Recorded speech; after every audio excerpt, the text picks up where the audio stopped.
بسم اللہ الرحمن الرحیم۔ نکاح اور طلاق کورس جو ہے اس کے اندر آج سے ہم طلاق کے مسائل بیان کرنے لگے ہیں۔ قرآن کریم والفرقان حمید کے اندر اللہ تبارک و تعالیٰ نے دوسرا پارہ 229 نمبر آیت ارشاد فرمایا طلاق مرتان فامساک بمعروف او تسریح باحسان۔ طلاق کے جس کے بعد رجوع ہو سکتا ہے وہ 2 بار تک ہیں، پھر اس کے بعد یا تو بھلائی کے ساتھ روک لینا ہے او تسریح باحسان، یا اچھے طریقہ کے ساتھ جو ہے وہ چھوڑ دینا ہے۔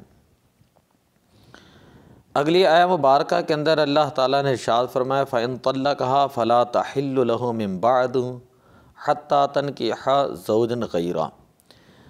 اگر تیسری طلاق دیں تو اس کے بعد وہ عورت پہلے شوہر کے لیے حلال نہیں ہوگی حتیٰ تنکیہ زوجن غیرہ، جب تک کہ دوسرے شوہر سے نکاح نہ کرے۔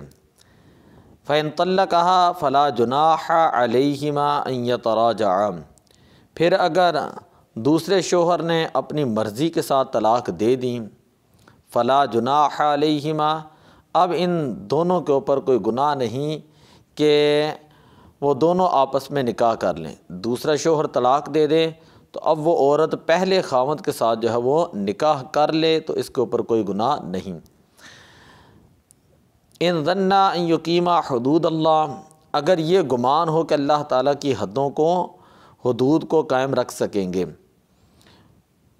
وَتِلْكَ حدود اللہ، یہ اللہ تعالیٰ کی حدیں ہیں۔ یبینھا لقوم یعلمون، اللہ تعالیٰ ان لوگوں کے لیے ان کو بیان کرتا ہے جو سمجھ رکھنے والے ہیں۔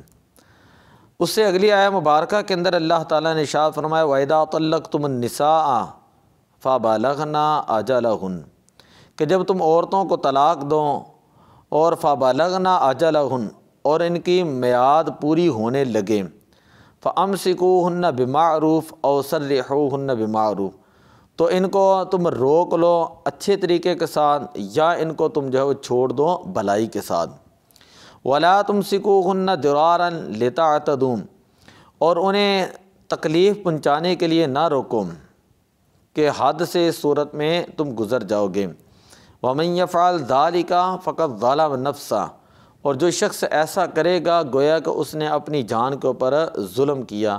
وَلَا تَتَّخِذُوا آیَاتِ اللَّهِ هُزُوًا، اللہ تعالیٰ کی نشانیوں کو جو ہے، اللہ کی آیات کو جو ہے وہ مذاق نہ بناؤ۔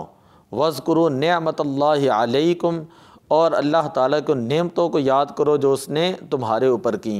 وَمَا أَنزَلَ عَلَيْكُمْ مِنَ الْكِتَابِ وَالْحِكْمَةِ يَعِظُكُمْ بِهِ، اور وہ جو اللہ تعالیٰ نے کتاب اور حکمت تم پر اتاری ہے، یعظکم بہ، یہ اس لیے کہ اللہ تعالیٰ تمہیں نصیحت فرمائے۔ واتقوا اللہ، اللہ تعالیٰ سے ڈرو۔ واعلموا ان اللہ بکل شیء علیم، خوب جان لو کہ اللہ تعالیٰ علم والا اور حکمت والا ہے اور ہر شے کو جاننے والا ہے۔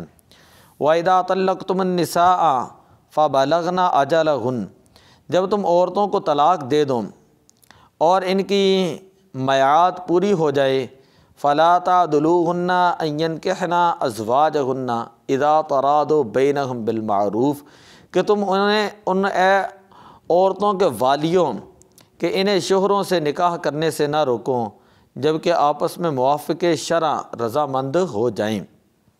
ذَلِكَ يُوعَظُ بِهِ مَنْ كَانَ مِنْكُمْ يُؤْمِنُ بِاللَّهِ وَالْيَوْمِ الْآخِرِ، یہ اس کو نصیحت کی جاتی ہے جو تم میں سے اللہ اور قیامت کے دن پر ایمان رکھتا ہے، یہ تمہارے لیے زیادہ ستھرا اور پاکیزہ ہے، اور اللہ تعالیٰ اس چیز کو جانتا ہے جو تم نہیں جانتے۔ دارقطنی حضرت معاذ رضی اللہ تعالیٰ عنہ سے مروی ہے، فرماتے ہیں حضور علیہ الصلاۃ والسلام نے ارشاد فرمایا کہ روئے زمین پر اللہ تبارک و تعالیٰ کو سب سے ناپسندیدہ چیز جو ہے وہ طلاق ہے۔ ابو داؤد شریف کی روایت ہے، حضرت عبداللہ ابن عمر رضی اللہ تعالیٰ عنہما سے مروی ہے، فرماتے ہیں حضور علیہ الصلاۃ والسلام نے ارشاد فرمایا تم حلال چیزوں میں خدا کے نزدیک زیادہ ناپسندیدہ طلاق ہیں، تمام حلال چیزوں میں اللہ کے نزدیک سب سے زیادہ ناپسندیدہ جو چیز ہے وہ طلاق ہے۔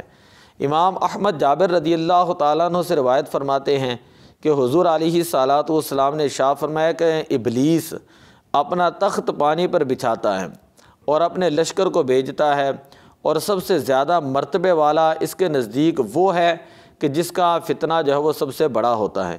ان میں ایک آ کر یہ کہتا ہے کہ میں نے یہ کیا، ابلیس کہتا ہے کہ تو نے کچھ نہیں کیا، تو بیٹھ جا۔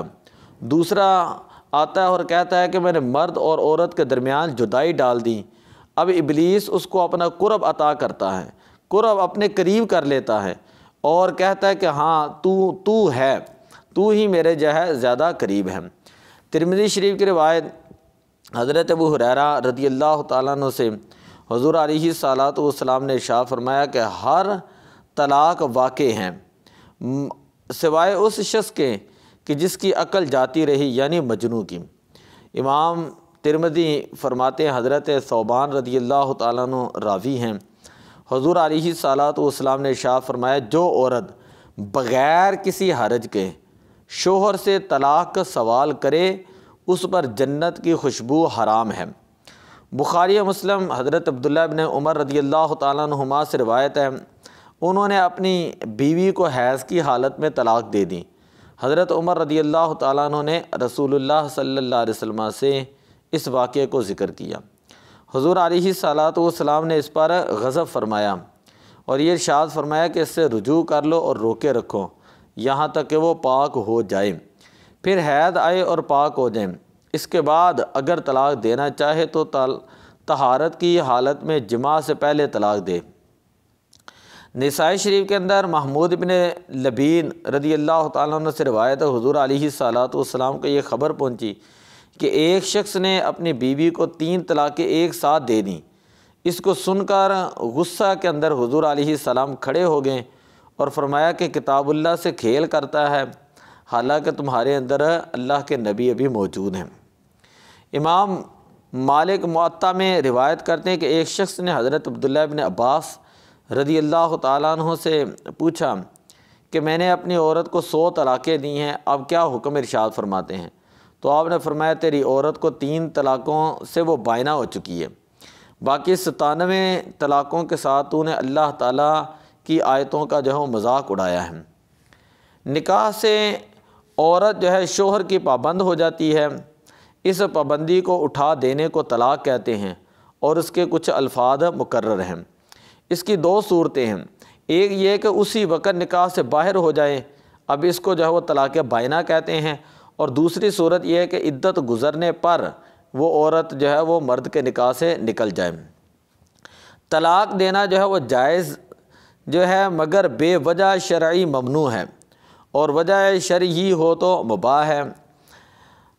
بعض صورتوں میں طلاق دینا واجب ہوتا ہے، مثلا شوہر نامرد ہے، ہجڑا ہے، یا اس پر کسی نے جادو یا عمل کر دیا ہے کہ وہ جماع پر قادر نہیں، اور اس کے ازالہ کی بھی کوئی صورت نہیں، کہ ان صورتوں میں طلاق نہ دینا سخت تکلیف پہنچانا ہے۔ طلاق کی آگے باقی جتنی اقسام ہیں اور طلاق کی جو شرائط ہیں وہ انشاءاللہ ہم آہستہ آہستہ جو ہے وہ آگے بیان کرتے چلے جائیں گے۔ تو تمام میرے ساتھیوں سے یہ گزارش ہے کہ آپ ان چیزوں کو ضرور سنا کریں، یہ فقہی مسائل ہوتے ہیں، اور اب ہم نے 30 روزہ کورس کے سب سے اہم ترین ٹاپک طلاق کی طرف آ چکے ہیں۔ پورے معاشرے کو جو لڑائیاں ہیں، جھگڑے ہیں، فسادات ہیں، ان میں سب سے زیادہ اہم ترین مسئلہ جو وہ طلاق کا ہوتا ہے، جو علماء کے پاس جا کر پوچھتے ہیں۔ پہلے وہ لوگ لا علمی میں، جہالت میں طلاقیں دے دیتے ہیں، بعد میں صلح کرتے پھرتے ہیں، تو اسی طرح پنچایتوں کے اندر جا کر صلح ہوتی ہیں۔ تو کوشش یہ کرنی چاہیے کہ ان مسائل کو سیکھا جائے، خود سیکھا جائے، تاکہ ہمارے گھر جو ہیں وہ فتنہ، فساد، بربادی سے جو ہے وہ محفوظ ہو سکیں، ہماری نسلیں جو ہیں ان کو قرآن و حدیث کے احکامات کا علم ہونا چاہیے۔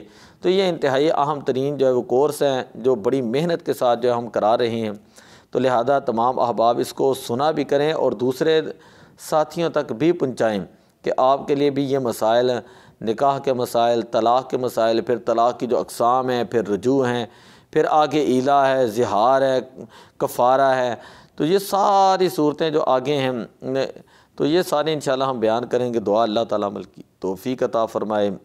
الصلاۃ والسلام علیک یا رسول اللہ وعلی آلک واصحابک یا حبیب اللہ۔